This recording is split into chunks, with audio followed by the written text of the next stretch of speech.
Welcome to Delingpole, a Breitbart.com podcast.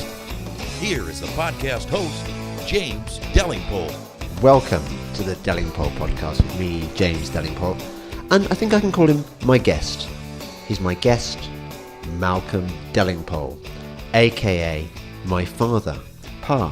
Welcome to the show, Pa. Why am I not a special guest? Because I don't see you that often. No, because don't you understand? Dick is my guest, not my special guest. Every non-family member is a special guest. I do understand. I listen to all your podcasts. Okay, right. Would you rather be a special guest or a very special guest? All right. I'll just be an ordinary guest then. Okay. So I was really excited, I don't know whether you were, at the volume of requests to have you on the show. Maybe they were inspired by Dog Poo Gate, the dog poo incident described in the last podcast with Dick, and various people have submitted questions about all sorts of things. One of them is about the dog poo incident, and of course this will be the perfect opportunity for you to stir things with one of my brothers. And there are also further questions about sibling rivalry, about your past, about your time in the RAF and the time you had an E-type Jaguar. So it's going to be an autobiography-packed show. So tell me about your E-type first of all, because one of the things when I was growing up, you know how you collect things about your dad that you boast to your mates about, and one of the things I always used to boast to my mates about is that you had one of the first E-type Jaguars in the country, which is pretty impressive. It was actually, I think, the first in private hands, probably the most famous of all the E-types, because it was Graham Hill's ECD 400. It was the first E-type ever to win a race.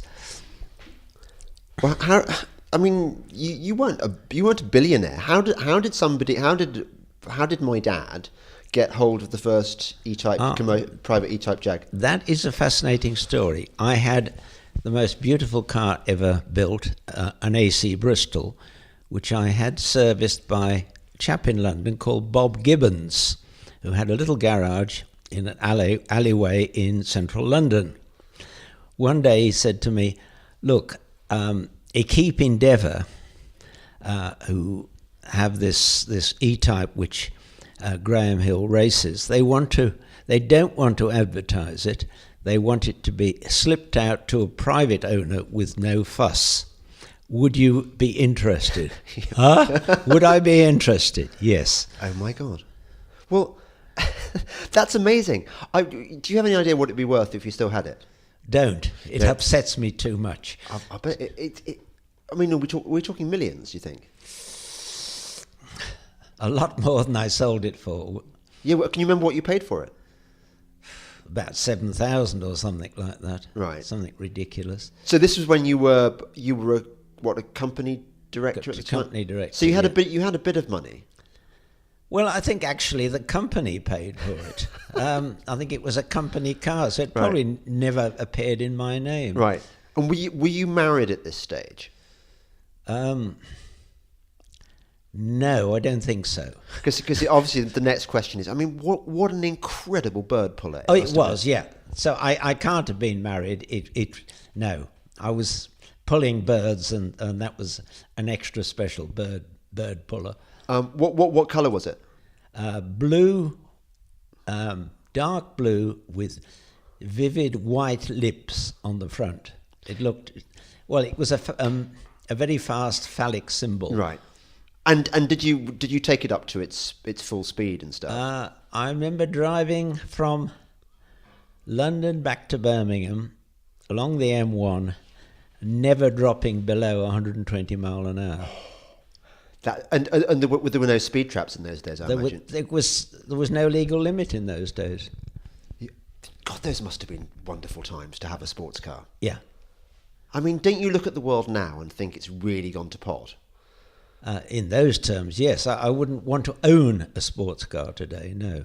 Because you'd lose your license as soon as you floored the accelerator, and B, we live in a sort of anti-car culture, don't we? Your generation was probably the last to really really be able to enjoy their cars? I don't. Now, I enjoy driving. I enjoy cars, but not in the same way as I did when I had the E-Type or the AC Bristol. Why is the AC Bristol the most beautiful car ever, do you think? Difficult question. If you remember the far more famous AC Cobra, Yeah. Which is a handsome beast. was brutal. Yeah. Whereas the Bristol, without the sticky out wheel arches, was perfection. It was a beautiful design.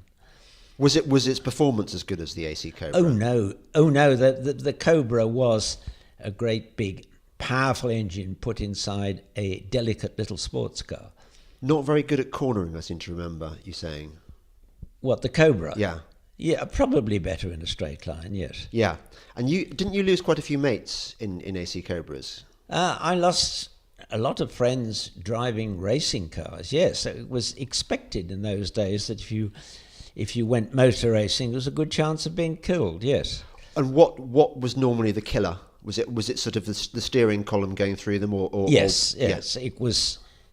We didn't have seat belts. You didn't have seatbelts in racing cars. You must have had those straps, surely. We had nothing. We did.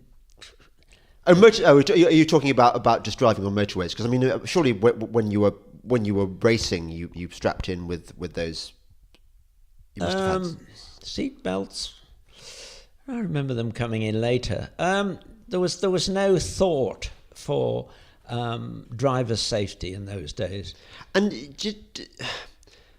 I suppose you only know what you know, don't you, in any given time? So did it never strike you? This is a bit dangerous. This is a bit.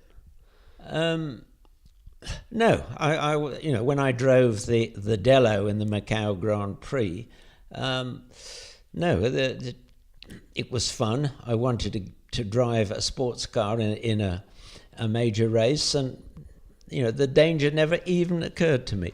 Right. Well, you were young then, I suppose, and we don't have any really concept of our mortality when we're younger. Do we? You and your brothers Yeah. all had serious car accidents in the box section Ford Escort. Yeah. Had you been just a few years earlier and had been driving Triumph Heralds, you'd all three be dead.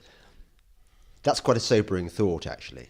So do you think your generation? I mean, you just missed out on World War II, and you did your national service and a bit more. And a bit more. Do you think you were made of different stuff to my generation or Generation Snowflake? Probably, yes. In what sense? More carefree, debonair. Better looking, bigger with his. Yeah, Biggles, yeah. I didn't say that, but yeah. So what, do you think it's because you'd had less pampered upbringings, maybe, or? No, we just never thought about it. Right. No. If we're going to be killed in a racing car, that was our turn to go. Right. I think I would have thought like that. Well, I mean, certainly my brief fox hunting career, I never really cared much for the danger. I wonder actually whether one of the things I've inherited from you is a kind of love of a need for speed and stuff. Yeah, but fox hunting is many, many times more dangerous than motor racing ever was. Yeah, but it's cool. Yeah, I agree. Because and it hasn't got any safer, and there's no way of making it safer. It's true. Jumping over, I think it's the fact that you're on essentially a wild animal pretending to be tame. Yeah. That's part of the problem.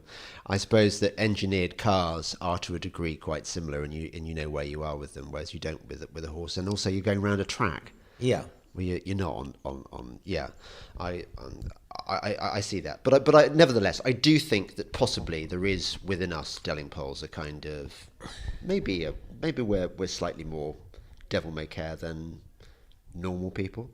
Well, I think all three of you boys are now far more cautious than you were a year or two ago.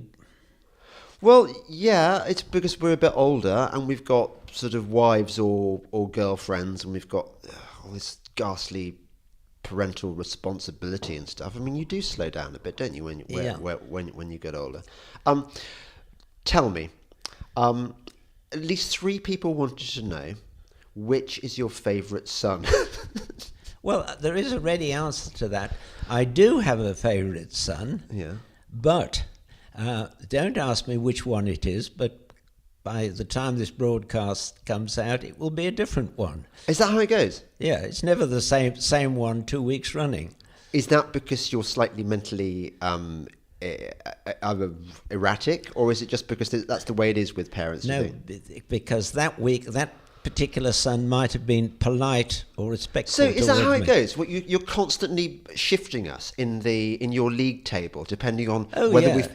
Yeah. Oh, God, yeah. you're quite a demanding father, Yes, I would say. A phone call from one of my sons, and he moves up 2 notches. Blimey. One of the things I do envy you, Pa, I really do envy you this, is you're having 5 children. I mean, I think I know the answer to this question already, but is being a father the thing you enjoy most about the world? Your life? Absolutely, yes, yeah.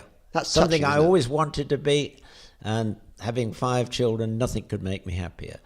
Yeah, that's good. I suppose because you get the excitement of, well, you get more variety, don't you? You watch them and you think, wow, he's good at this and she's good at that, and Yes, they have very little in common except they're all Delingpoles. I know, isn't it weird? Yeah. How we are all completely different. Yeah. I mean, if you'd gone on breeding, who knows what you might have produced? You've got so you've got me. I'm the what son? I'm the, apart from the eldest son. Erudite. Erudite. Okay, right. Okay, and then there's Dick, who's Imaginative. okay, and Charlie. Just wants to make lots of money, which he's very good at. He's so good at it. How good is Charlie at making money? He's just like a money-making machine. He is, absolutely. And the weird thing about Charlie, I almost daren't ask him to have him on the podcast. Maybe he will come on one day. But one of the weird things about Charlie is that even though he's really good at money, like a lot of very, very successful people, he doesn't really care about spending it that much. He's not. I mean, I'd spend his money much better than he could. Yeah. Fortunately, he's got a very beautiful girlfriend who has also got a very good job, and she whisks him off on fantastic city breaks. But even she is not. We don't want to embarrass him too much by talking about him. But even his lovely girlfriend, she's not very materialistic. Not as Absolutely she's not not, one of. no. He could so easily have got a nightmare gold digger, and he hasn't. No. She's got somebody who's almost as frugal as he is. She's perfect for him. She's a lovely girl, and they're great to be with. Yeah.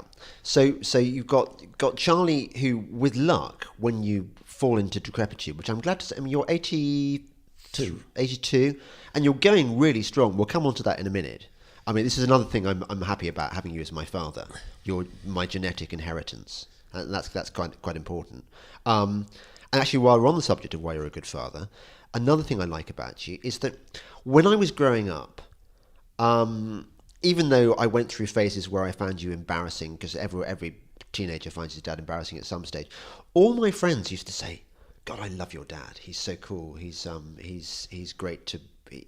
You were never one of those. You were very laissez-faire. You were never an authoritarian father. And I think possibly there was a phase where we were quite wild, and we did swear quite a lot, and I do still swear quite a lot. But you let us roam free, pretty much, didn't you? Was that a personal philosophy, or was that just because you were just rubbish at discipline? Good point. Was I rubbish at discipline? Yes, I suppose in the RAF I was rubbish at discipline. Yes, I'd never been a disciplinarian. Yes, well, I think we'll come on to your national service in a moment, because that was quite interesting. I've inherited from you your disciplinarian skills. I lack thereof, and I think you've observed it in the way that your grandchildren, the ones that I produced, wrap me around their little finger, the females especially, and that I'm absolutely hopeless at being a disciplinarian. And I once tried to be a disciplinarian. There was a period where the kids were being particularly annoying, and I sort of started shouting at them and telling them what to do, and they all looked at me and they said, "What are you doing?" And I said, "Well, I'm trying to discipline you." And they said, "No, this is his wife as well. We don't actually want you to do this. We don't like you when you're like this. We much prefer it when you're sitting there reading the newspaper and ignoring what's going on. That's the way you should be." So that's what I've done ever since, and I think it was the same for you. That explains a lot. Yeah. Yeah. Well, the downside of that is that you do get children who can be a pain in the arse sometimes, but I think the upside is that you set them free, don't you? You reckon I've set you free? Well, I don't know. I look at some of your generation of parents. I would say you were the least strict dad of anyone's dad that I knew. Yeah. And look at us. Aren't we all great? Aren't you wonderful? Yes, I think so. But yeah, exactly. But you're all so different. So yeah. I still think that it would be a good idea. I first proposed this idea about like 5 years ago, that there should be a program, an upmarket Keeping Up with the Kardashians called, I don't know, Living Down with the Delingpoles or something. And I think we'd be really good. How would you be up for that? If a TV producer was listening to this show and thinking, God, yeah, we really need a kind of high-end Kardashians. Interesting thought. I haven't gone into it deeply. You, as the paterfamilias, would be required to get a sex change at some point. You realise, like the head of the Kardashian family. Right. But that would be great TV. The only thing is, my worry about the Kardashians is you probably haven't even seen Keeping Up with the Kardashians, have you? I haven't. No. The problem is that it's all very heavily scripted, and also having cameras intruding in your life every time would be tiresome. I'm not sure that we'd be able to monetize it that successfully. I'm not sure the market would be. So we'll drop that drop that for now. Yes. Drop that. Oh, now this is a question. Before we have our first break, somebody asked me, why did you send me to Malvern? Yeah, I remember reading that question. Quite left field. I was at Bromsgrove. Yeah. And I was very disappointed with it. But I had two friends, Ted Gray and Steve Morley, who are old Malvernians, and they spoke so highly about Malvern College. I thought, if I have sons, I want them to go there. Yeah. And I certainly don't regret it. No. Well, the person who asked that question, actually, who's going to be on this podcast at some stage, has this theory, because I think his dad went to Malvern or something like that, and he has this theory. I don't know whether it's true, that one of the reasons I'm the way I am, one of the reasons that I am so kind of utterly against authority, or rather unearned authority, and it's the reason I'm constantly railing against the corrupt elite, is that there's something in the Malvern water, something in that school that encourages this attitude. I think that's what he was getting at, or possibly it's the other way around. Maybe he thought that the school was so kind of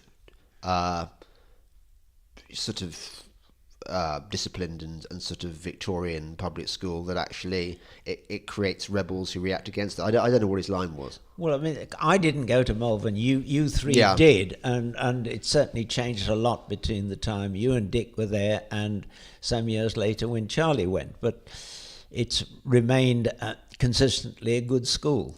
Yeah, I'm certainly very happy with my education there. All my English teachers. I mean, the level of the Oxbridge tuition at Malvern in my day was really good, and hey, I got into Oxford, and if I hadn't, I'd have a massive chip on my shoulder for the rest of my life, like all the people who didn't go to Oxford. I mean, people say I talk about it too much, but actually, I think it's partly this sense of surprise I've had ever since the day that the envelope arrived, telling me I'd got in. This weird sensation of bloody hell, it happened. Do you ever wish you'd gone to Eton? It's something I've often pondered over the years because you remember when I went up to Oxford, I suddenly became conscious of the fact that I had been to what was known to the people who'd been to Westminster and Eton and Winchester and so on. I'd been to a minor public school. MPS, as your son refers. MPS. And up until that point, I thought, well, I'm just a public school boy and I'm privately educated and I'm as good as anyone. And suddenly I was made to feel quite small. So I went through this phase where I was trying to live. You remember this, where my accent got stupidly posh, yeah. and I hammed everything up, and I was a bit like how Evelyn Waugh felt in the 1930s. I was conscious that I was not as posh as I wanted to be. I wished I'd been to Eton or similar, and I wished my father were a duke and not a mere Midlands industrialist. Now that was in the 1980s. After Brideshead Revisited. Since then, I've had a kind of complete volte-face where I'm actually really happy that I come from the background I do and had the education I do, because I can mix it up with both worlds. I've entered the world of toffery. I've hung out with the upper classes. I've done the upper class pursuits. I've had the upper class education and all that. At the same time, I'm bloody glad I come from the West Midlands and I come from an industrial family, because I have an insight into a world that actually I rather respect far more. I don't idolise the toffs in the way I used to, because actually, you know what? I think a lot of them would happily sell the rest of the country out. It goes back to the days of the Napoleonic Wars. Quite a lot of the Whiggish aristocracy would have been perfectly happy running England as a sort of satrapy of the Napoleonic Empire. As long as they kept their states, they wouldn't have given a toss. And it's the same with the upper classes now who've supported Brexit.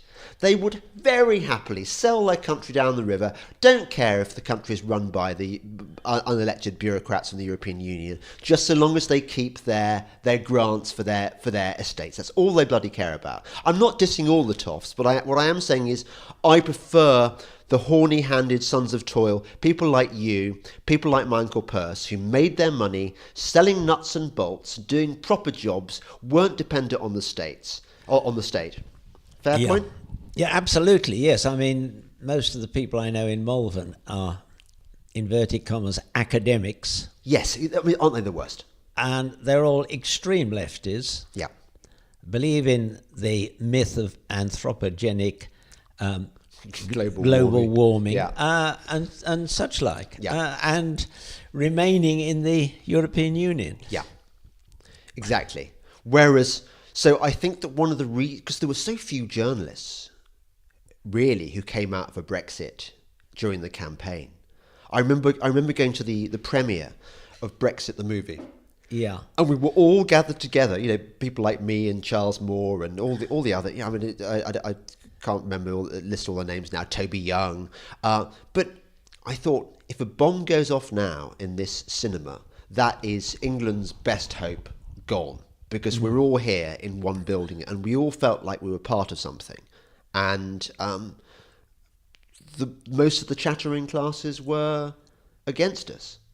Absolutely. I mean, Brexit for me was a bit like which side would you have fought on at oh God, what's the battle they always say? Not Marston Moor, the other one. But you know, or even which side would you have been on in the Civil War? It was the defining issue of well, you are actually the only journalist who got both Brexit and the Trump victory right, aren't you? Well, yeah, you're pretty much. I mean, one of passing few. No, even now, no English journalist wants to admit to being pro-Trump. No. No. Well, do you know what, Pa? We've done really well. I know, because I know you were quite nervous about this. You thought it was going to be hard. I mean, you're finding it very easy, in fact, but you were worried. As anyone would if in his 80s who's never done a podcast with James Delingpole before. You know, you and Norman Tebbit, basically. We've come already to the end of the first section. So, you're listening to the Delingpole podcast with me, James Delingpole, and my very, very, very special guest, Malcolm Delingpole, my dad. Sonny Johnson brings her cutting-edge conservative commentary to SiriusXM Patriot every week on Sonny's Corner. I didn't learn conservatism from Rush Limbaugh, Sean Hannity, or Mark Levin. No conservative showed up in my school, my neighborhood, or anywhere in my intellectual orbit. I got all my conservatives from my unknowing but conservative principle practicing family and hip-hop. Sonny's Corner, every Saturday at noon East on Breitbart News Saturday. SiriusXM Patriot 125. This is Delingpole, a Breitbart.com podcast. Here once again is James Delingpole. Welcome back to the Delingpole podcast with me, James Delingpole, and my very, very special guest, my dad, Malcolm Delingpole. Pa, I've got to ask you about your exciting career, your national service career, because it was quite unconventional. I mean, I was slightly full of regret in my early days that you hadn't done what Michael Caine did. And Michael Caine joined an infantry regiment and then found himself surrounded by the Chinese and the Korean War and managed to sort of fight his way out. That would have been more exciting to tell my friends. But what you did was pretty cool, wasn't it, nonetheless? Yes, it all happened accidentally. I knew I'd got to do national service. So I looked around at something which I thought I might be reasonably good at. I always enjoyed languages at school, so I got a Polish chap who lived on the Russian border to teach me Russian. I was doing very well at that. By the time I finished square bashing, what do you want to do, Delingpole? I want to go on the Russian course, sir. Oh, slight problem. The Russian course is full. But we can offer you Chinese, Mandarin. What's that involved? We send you to London University for 12 months in civis, then we ship you out to Hong Kong. So I said, right, I think I'll sign on. Where do I sign? So I became a regular rather than just a national serviceman and signed on for 5 years. And this is why, I mean, one reason you didn't become an officer, but this wasn't for officers, was it? This was for NCOs, I think. No, some of consideration of whether you were officer material was a separate consideration. Right. It's whether you had a linguistic ability. Right. Well, yeah. So you swanned around London for a year, learning Mandarin. When I imagine that a lot of people's national service experience was pretty grim. It was all about sort of painting stones, whitewashing stones, and polishing your boots. Whereas I imagine in the RAF it was pretty slack, wasn't it? I don't think so. I think we were as smart as anybody. All right. But you went out to Hong Kong. Yeah. And you sat on top of Victoria Peak. Yeah. There was three shifts a day from 5 a.m. till midday or whatever it was. So there's the morning, the afternoon, and the night shift. Sitting there, listening to the Chinese Air Force. And what were they saying to each other, these Chinese pilots? Okay to take off. My sound okay. In other words, it was all very boring. But basically, had there been a hot war broken out, we would have been incredibly important. Well, so what were you listening out for? Variations on the normal conversations? Well, basically, the nationalists based in Taiwan were flying saber jets over communist China on leaflet raids, and the MiGs would set up, take off to chase them back to Taiwan again, and we would record the movements. I see, right.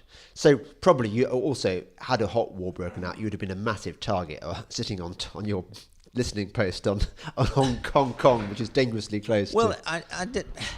Basically, the Chinese could have closed Hong Kong down at any time they wanted. Hong Kong. What was This is what, 1954? 1950s, yeah. What was it? What was Hong Kong like then? Got this book out, which tells me what Hong Kong was like then. Yeah. Yes, it was fun. We used to go downtown, sit in bars and chat up girls, buy them drinks. I mean, it wasn't the bustling metropolis it is today, was it? God, I mean, it wasn't. no. Was it even high rise? I think the tallest building was about, I think there were some even as high as 5 stories in those days, yes. Imagine it, because you were the son of a reasonably wealthy industrialist, and you had your own car. You had it shipped out, didn't you? Yeah. Tell me about that.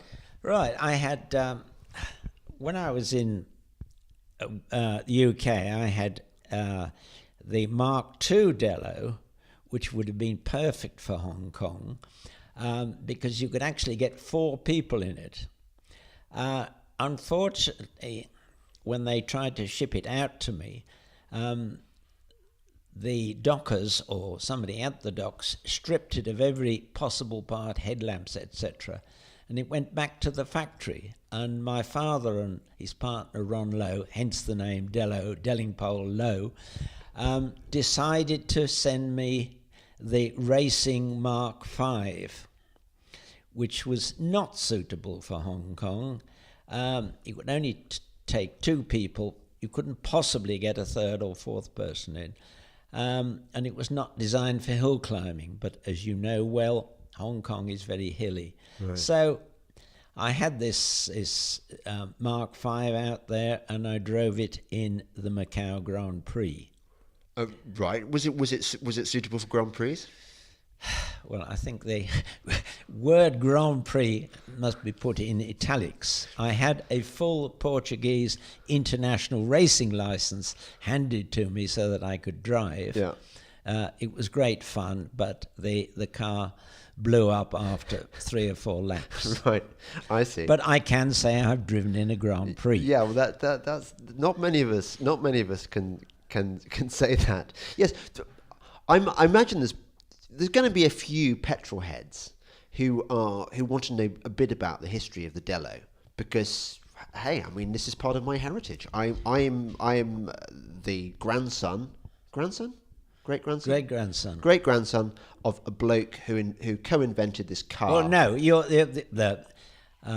Ken Delingpole was my grandfather. Yeah, okay. So, but Bill Delingpole, I think, was the director at one stage. Right. His father.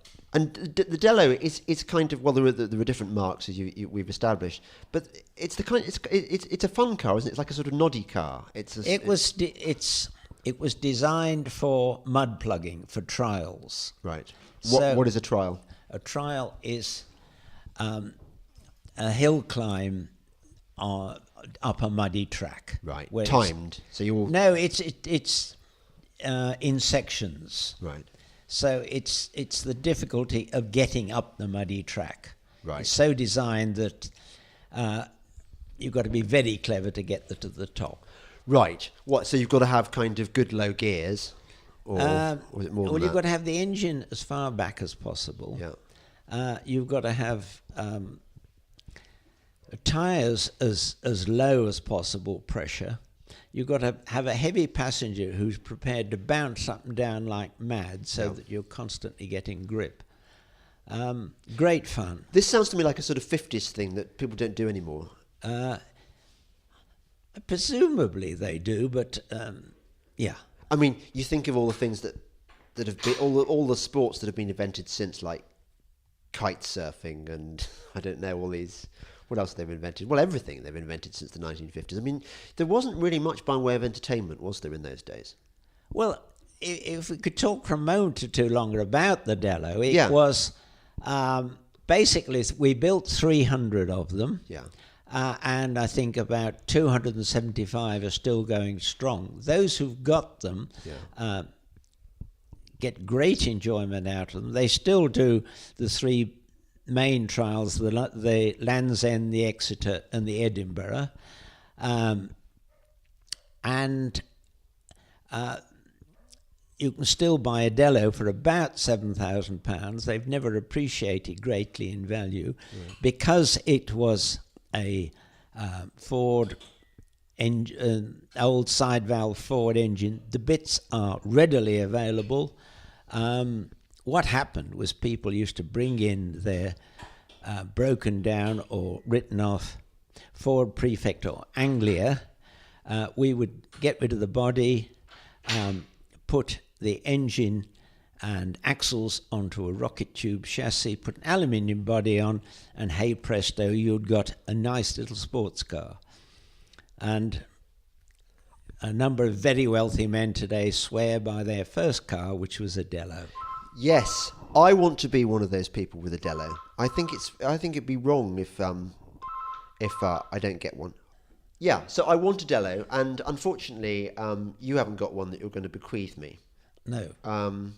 But you haven't got much generally you're going to bequeath me, have you? But one of the good things about that, by the way, about the fact that you haven't got a vast fortune, is that we Delingpole children, you're more used to us alive than dead. Well, it's my genes you're after. Yeah. You've the genetic inheritance.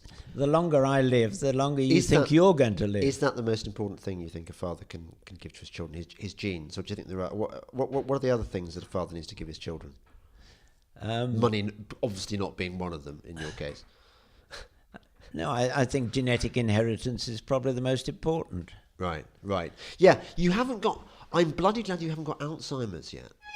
Well, I mean, some of your friends have, and it's younger friends, and that's got to be the worst, hasn't it? Alzheimer's, yes. I can't imagine anything anywhere near as bad as Alzheimer's. No, it's horrendous. I mean, presumably you don't know... Well, I suppose in the early stages you didn't even got it. I mean, living with somebody with Alzheimer's must be... And while on the subject of AD, I mean, how do you stay... Because you're pretty fit on your pins, aren't you? You're nimble. Given that the big pot belly you've got. I mean, how do you do it? What's your secret? Having a girlfriend, a Bleakstoke partner for the last 21 years, who introduced me to walking as a hobby. Were you not you were not a big walker before then? No. Until I went to live in Malvern and joined Malvern Footpath Society and Tewkesbury Walking Club, I did no walking at all. Because you are, I mean, it's funny that I hadn't realised that, because you're such an obsessive walker now. You walk like how many paces? I mean, how much do you walk a day, roughly? 4 to 5 miles a day normally. Yeah. You and James Lovelock. I mean, James Lovelock, to be fair, is 98, whereas you're a mere stripling of 83 or 82. Well, it's probably what's kept him going. Yeah. It's interesting, isn't it, that it is as simple as that. Is it as simple as that? I think it's genetic. Right. And your diet is not especially good or bad, I don't think. I eat what I want when I want. Right. Living by myself. You've never smoked, have you? Yes, briefly, when everybody smoked. I bet you're a really crap smoker. Oh, I was, absolutely crap smoker. Yeah. And were you always a crap drinker as well? No, I enjoy a pint with your brother every Wednesday, pint and a half with your brother every Wednesday. Yeah, but that's it. I mean, that's about all we can hold, isn't it, with Delingpoles? We can't. Yeah. A pint and a half. Yeah, or a couple of glasses of wine a night. Yeah. Yeah. And you've never, unlike me, you've never dabbled with drugs. No. I mean, you haven't taken any, have you? When I get go and stop with my children. That's right. Yes. I've forgotten about that. You have, yes. But that's your children who corrupted you, not. Yeah. Exactly. But I mean, even though you lived through the 1960s, I suspect that your experience of the 60s was much more typical than the one we read about in history books. Yeah, there's this impression one gets now that everyone was wearing beads and kaftans in 1968 and taking LSD and going to see the Rolling Stones, and actually probably they were a tiny minority, and most of them were people like you going on living rather staid lives. Yes, I don't think I ever went through any of those phases, no. Right. Another of the questions on the list is, what was your favourite decade? What was your favourite period of your life? About the time you were born, I think. What, 65? If that's when you were born, yes. Yeah. Yeah. Life was pretty good then. Well, I'd got my independence, my own home, a Porsche your first 911, and a son. Yes. Porsche 911 was incredibly desirable then. Yeah. Yeah, exactly. I never had one of those. No. You've had way better cars than me, Pa. Yeah, but okay. So. I don't today. I mean, I enjoy my little Romanian-made Dacia as much as. Is it pronounced Dacia, not Dacia? No, it's Dacia. Dacia. Well, it's after the Dacian tribe. Because, oh, is it rather than as in the? But sort it's of Russian pronounced Dacia, as in a Russian oligarch's villa. Yeah. Okay. So you wrote a little sort of book thing, which I encourage you to do, as sort of your autobiography, and you said something rather interesting about your view of life now, that you're really quite happy in your 80s, because you're sort of free of all the kind of. Well, I think I mentioned that joining the U3A, University of the Third Age, for people who don't know about it, was the best thing that happened to me in my, if you like, my declining years. Malvern U3A is one of the biggest in the country, 80 different groups, 1,200 members. If there isn't something to keep you busy there, you're a pretty sad person. I started 2 groups. The first one was China Studies.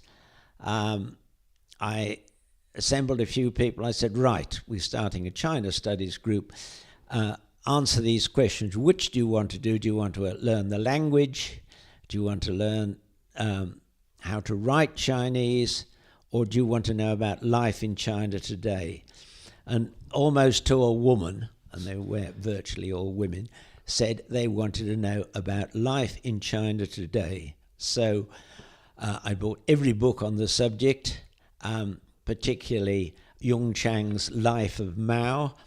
I studied it, and I produced a talk every month, and I finally took 2 parties from Malvern U3A into China. So going up the Yangtze and Beijing, Shanghai, etc. on the one trip, and along the Silk Road on the other trip. Yeah, you're lucky that way. You've seen China and I haven't. Although it's not highest on my list of places that. I mean, I'd rather see more of India and more of Southeast Asia and stuff before I see China. I don't know. I'm worried about the food. Huh? No. I was told beforehand Chinese food is. But no, I love Chinese food, and I never had a lousy meal anywhere in China. Okay, aren't they a bit like lacking in social skills, a bit unfriendly, a legacy of communism? No, I'm an acute Sinophile. You are, aren't you? Yeah. I'm afraid I would defend them regardless. What, even if we went to war with them? Whose side will you be on? This is the equivalent of Norman Tebbett's cricket test. Cricket test. Who yes. would you'd be I bet you, Pa, you'd be bloody rooting for the Chinese, wouldn't you? Well, for the slopes. As they don't play cricket, the Norman Tebbit test doesn't apply. No, I think they are. What the word is, pragmatic. I think that one adjective sums up the Chinese to a T. I think ever since, I mean, to my mind, the greatest statesman of the last century was Deng Xiaoping, who uttered the immortal words, "To grow rich is wonderful." From that day on, the Chinese became entrepreneurs. Well, Peter Mandelson said something similar, and I'm not sure that makes him a good person. Yeah, but Deng Xiaoping, if you read his life story and his eldest son was thrown from a top-story window and crippled for life. He was a very brave little man. The China today is his doing, not Mao Zedong's. Right. Well, I just hope that when our new insect overlords take over, that you're still alive and you can kind of treat with them, and they'll probably be aware of your position on China. And perhaps it's like having Jim, my stepson, being married to a Hong Kong Chinese girl. I'm figuring that when they take over, I'm going to get sent to a preferential labour camp because of my connections with the. I don't know where you're getting all this idea from. Look, the Chinese. Don't forget, one of my bosses, Steve Bannon, he's got China's measure. He doesn't trust him at all. He doesn't what? He doesn't trust the Chinese. He thinks they're a mess. I don't know. Because I've got you, my father, versus Steve Bannon, my boss. He probably gets access to better intelligence briefings than you do.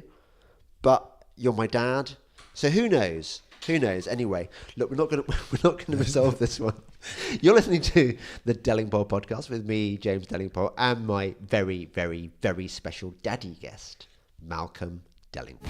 Hey folks, I want to tell you about Breitbart News' Second Amendment newsletter, Downrange with A.W.R. Hawkins. Features the top gun stories of the week, every week, and guest columnists like Gun Owners of America's Larry Pratt or Armed American Radio's Mark Walters.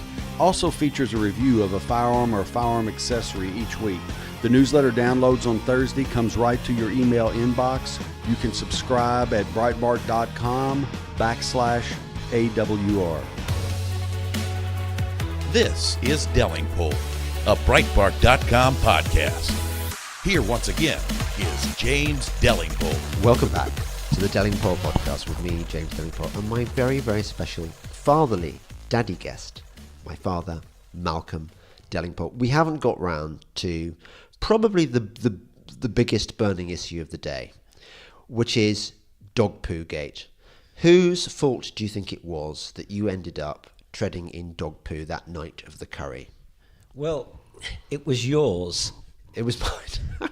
Right, okay. If you recall, as we left the house, yes, I said, I'm just going to have a pee, and you said, surely you're not going to pee in the garden. And you misheard. I thought you said, have a pee in the garden. Yes, because Dick had locked up the house at that point, and he was saying, I'm not going to let you back in now, Pa. You should have gone when I said, in that way that Dick. Everyone thinks, by the way, Pa, everyone thinks Dick is really lovely. Do you know this? Everyone thinks he's the nicer brother. He's so gentle. He's not like you. He's not all spiky and angry. They don't know him. I think he's got a way of presenting himself, but he's much stricter with us than I am. He's much stricter with his kids than you are. But stricter with his kids. I don't know whether it's and with his father. He told you off as well. Yeah. And he wouldn't let you back into the house, even though, look, a man of 82, he wouldn't let you back, forcing you to go into his darkened dog poo covered garden. Yeah. And where, hang on a second, you blame me for saying that, but what about the man who lets his dogs poo willy-nilly all over his lawn and doesn't clear it? What about that, those foul lurchers that he loves so much? I thought we weren't going to mention the word lurcher. I know. I mean, it might just as well have been a spaniel. I think that, all I'll say this could be called Lurchergate, but... Do you know, I have a depressing feeling that even though there are some people will be fascinated by the Dellow, the fact that, petrol heads and your connection with it and stuff. And some people will be mildly interested, I guess, in your stuff about China and about Hong Kong and stuff. I reckon most people, what they really want is just this kind of Delingpole shit stirring. They would just want to know the juicy details about Delingpole's behaving badly and sibling rivalry. Somebody wants to know about sibling rivalry. Is there sibling rivalry among your children? Yes, get them together. Yes, not a good idea. I think they're best handled independently. Is that right? Wow. Yeah. Well, it's probably we do it once a year. Yeah. We meet at the Chase on the Malvern Hills. Yeah. And for 2 hours, the entire family is there being nice to each other. We have a walk beforehand. It's quite hard, isn't it? Pardon? It's quite hard, that bit. We have to be nice to each other.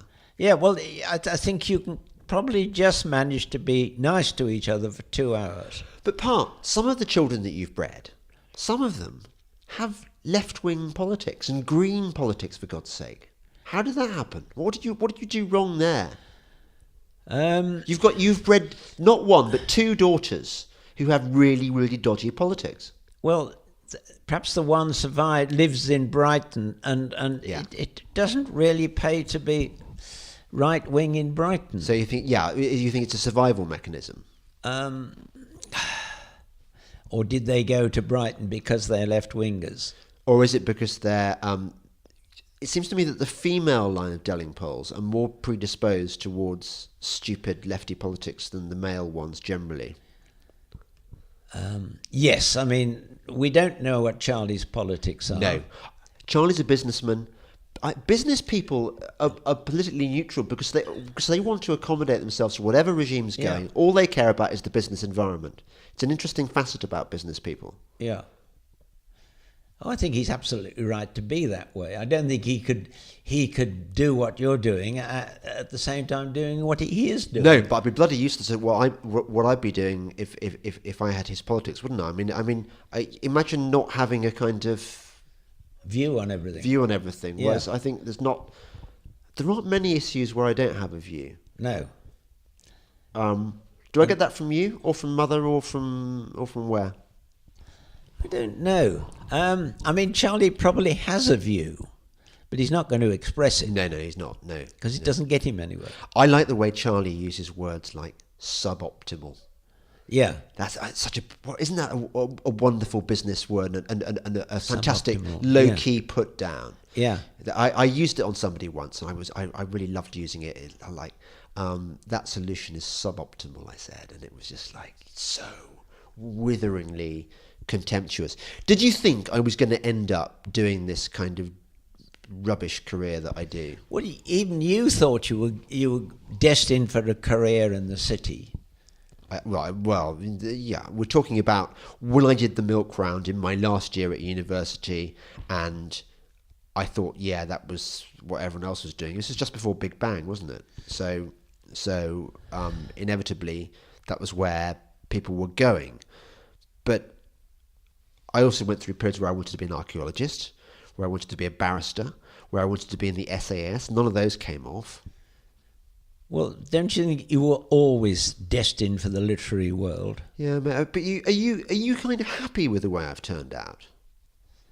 Leading question. It doesn't matter whether I'm happy or not. That's what you are. I love you all equally, and you are as you are. It's not really up to me to say, "Ooh, I wish James had been a fighter pilot or I don't know." You became a journalist, and I'm happy enough with that. Right. Do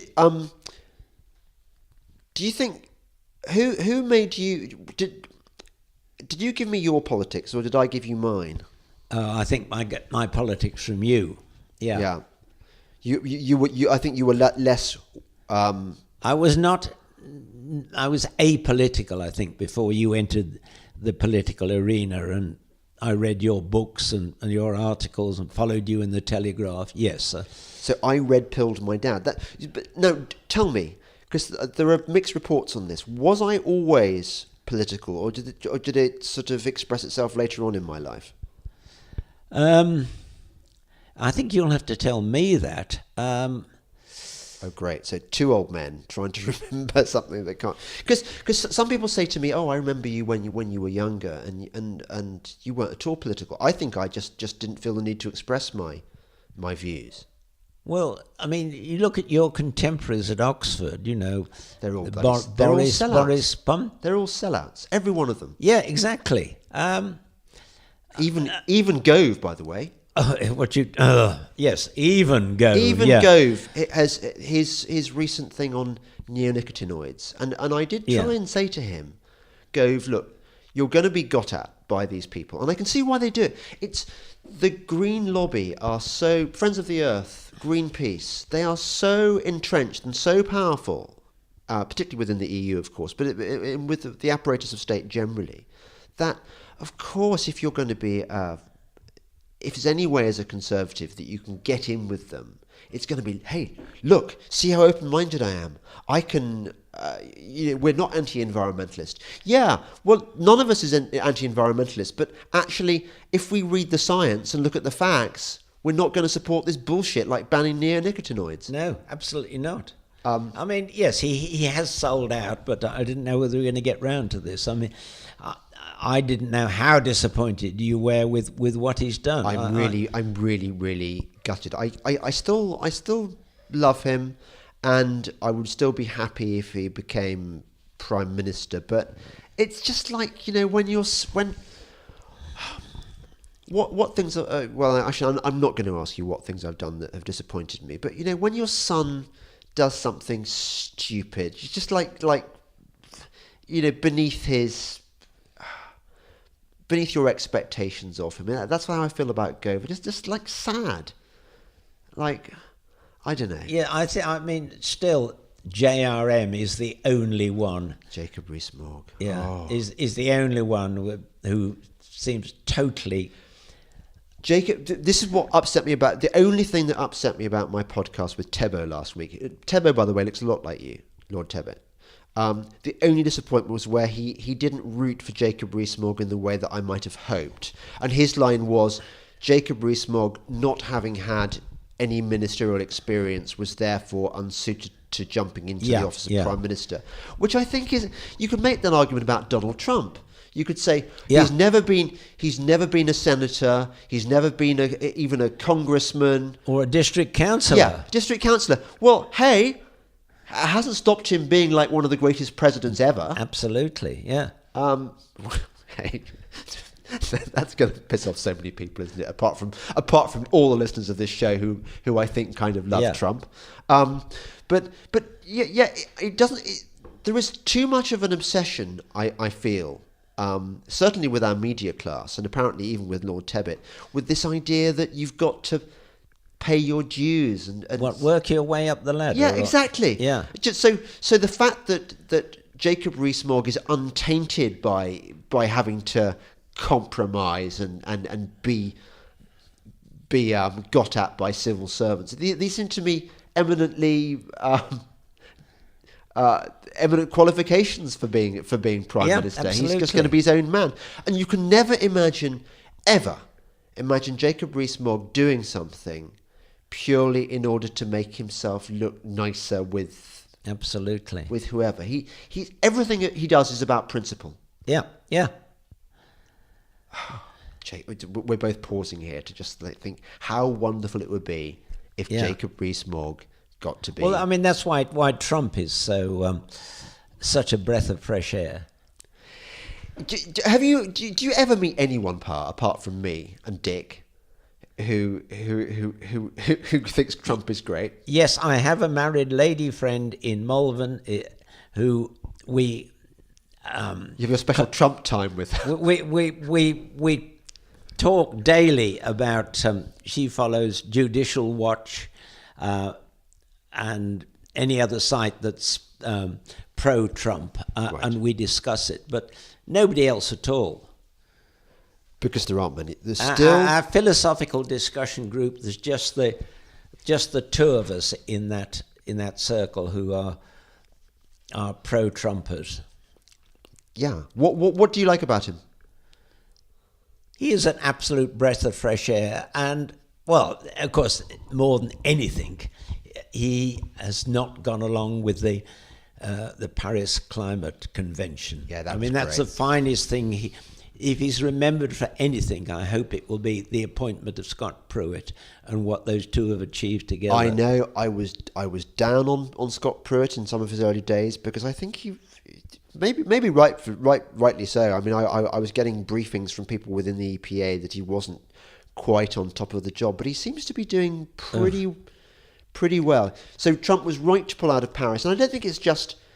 Well, he can't pull out, can he? I mean, in the paper this morning, he's stuck there till for another year or two, but he's playing it brilliantly. He's making them now talk about fossil fuels instead of renewables.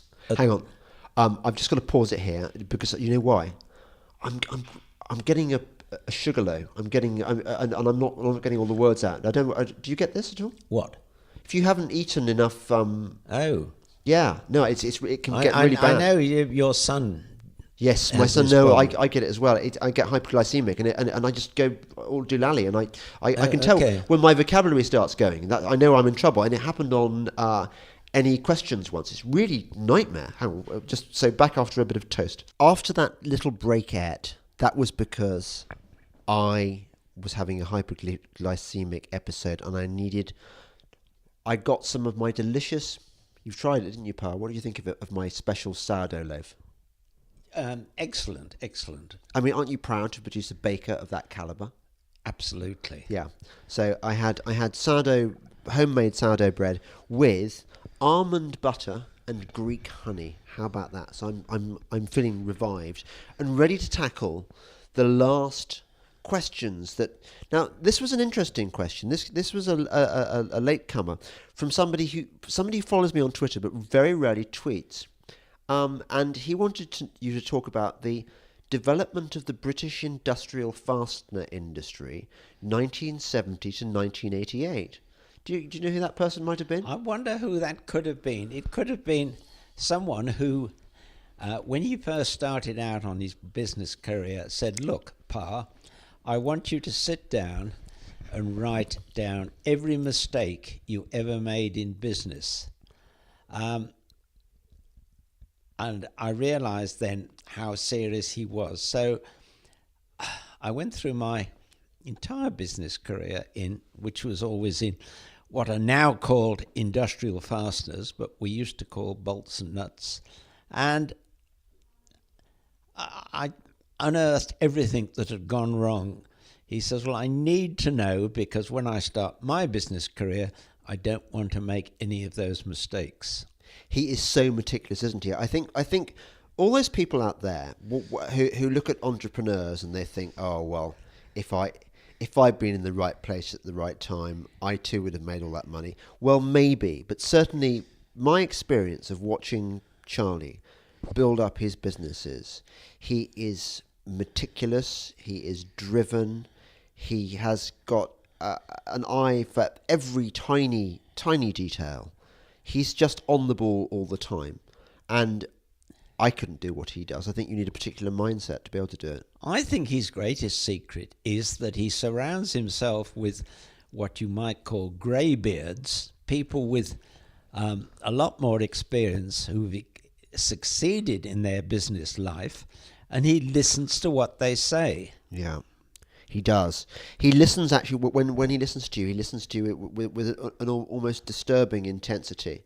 I mean, I'm quite flippant, and I think this is both a blessing and a curse. It's given me a disdain for people who take themselves too seriously and an endless ability to just take the piss out of people, which obviously people find entertaining, and also if they're in positions of power, they deserve a bit of lèse-majesté. But Charlie hasn't got that flippant streak to the same degree, and he's benefited from that financially. He can be a piss taker. Oh yeah, he can. He can be totally ruthless if he thinks you're being pompous. Yes, but he does listen. Yeah, he does. I think we won't go into too much detail about the nut and bolt industry of the. It could be quite a niche topic. Do you think, perhaps? Okay, so I spent all my business career in the nut and bolt industry, but it's gone. Yeah. It's all made abroad. China was able to move in with equally good equipment, but with labour rates 1/10 of those. Yeah, exactly. They've kept the renminbi low, haven't they? And they've sort of inherited all the global production. Yeah, absolutely. Which is, I suppose, clever if you're not clever if you're a Chinese person wanting to earn a living in the manufacturing industry, but not so good if you're in Europe or America trying to compete money with them. No, yeah. Absolutely not. You can't. Yeah, exactly. Now, somebody wants to know your views on species extinction. Well, it just ain't happening. I once did a thorough survey on this, and I find there are, out of the X million species on Earth, in our lifetime, there are 21 species that have actually disappeared. And it's questionable whether some of those actually ever existed as independent species. Right. Yes. So what? They're just kind of variants of the same thing, really. Well, probably not the place to go into it at great depth, but if you take Gambusia, the mosquito fish, these were collected, and when it was found out that malaria was caused by mosquitoes, any pond or larger body of water, Gambusia, the mosquito fish, were introduced. And centuries later, or tens of years later, they were regarded as independent species, but almost certainly they'd been introduced by man to get rid of mosquito larvae. It's a bit of a curveball to throw at you at the end of the podcast. You almost need your notes with you. I mean, but another of our favourites is the Aldabran banded snail. Yes. The one that was allegedly extinct but then got rediscovered because it emerged 7 years later because scientists were too lazy to go and examine Aldabra. I think you would have been, rather than being in the nut and bolt industry, you'd have been much happier, ironically, as a zoologist or something like that, wouldn't you? Absolutely, yes. Because that was how my strongest memories of childhood with you are going to exotic places around the world and collecting reptiles and amphibians for our collection, for your lizard house. Yes, there was that classic occasion when there was this island off Mallorca, way out to sea, where we knew there was a unique race of black lizards. A melanistic form of Lacerta... Muralis, yeah. It was solid with them, and it was a tiny island, wasn't it? I mean, really small. Yeah, and the only way to get to it was on a pedalo. So I set out with you, your brother, and your sister, who was very little then, and we pedaloed out to this island. It was very irresponsible behaviour. I mean, that was one of the things I liked about you, about having you as a father. You were pretty irresponsible, and you took. I mean, it was a long way offshore, wasn't it? And it was a hard journey. Yeah, with you two pedaling, and I can still feel, as we're talking about it, I can actually feel the muscles in my legs sort of straining in sympathy. And we got to this island and it was literally crawling with these black lizards. And we took a bucket, a rotten banana and some honey. We smeared the honey around the inside of the... No, it was margarine or butter we smeared around the inside of the bucket. We attached a long length of cord, put the rotten banana in the bottom and waited for it to fill with lizards. It didn't take long, did it? Because these lizards were so tame, they actually crawled. They had no fear of humans. No. They crawled all over you. We filled 2 pillowcases full of black lizards and pedaled back to the mainland. Yeah. I wonder if there are any of these black lizards in collections now. And I wonder, actually, whether all it would take is one shipwrecked cat, or a pregnant shipwrecked cat, to wipe out that entire colony forever. Yes. And that melanistic strain of Lacerta muralis would be gone. Yes. So technically, if those lizards went extinct, would that count as a species extinction? No, it wouldn't, would it? Because melanistic just means a sort of black sort of mutation. I mean, I often check the IUCN Red List to see how critically endangered something is. That list is pretty accurate, but it often gets distorted. Can I just cite this conversation, actually?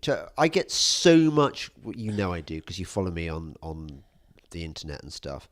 I get so much grief from the true believers in climate change and all these conservation biologists and ecologists with their worthless I'll have extra large fries with that degrees from the University of East Anglia, and they all think that they have this monopoly on scientific understanding, and they have this monopoly on love of the environment and love of the natural world.